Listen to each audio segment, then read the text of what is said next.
If you lost ownership of a Facebook page, then you can recover it using this method.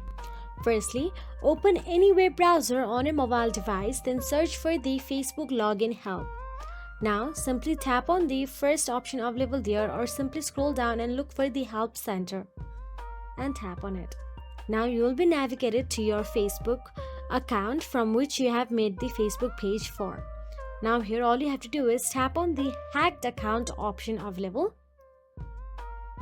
Then again, you can see www.facebook.com/hacked in the blue highlights. Tap on it again. Now tap on it continue option available there. Facebook will go through your profile and check your page if it is yours or not. Then tap on the get started option available there.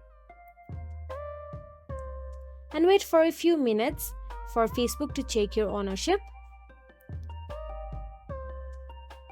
Once done, tap on the continue option available there. Then you'll be navigated to change your password. If you remember your current password, then enter it and enter the new and again re-enter your password and you can get the ownership of your Facebook page.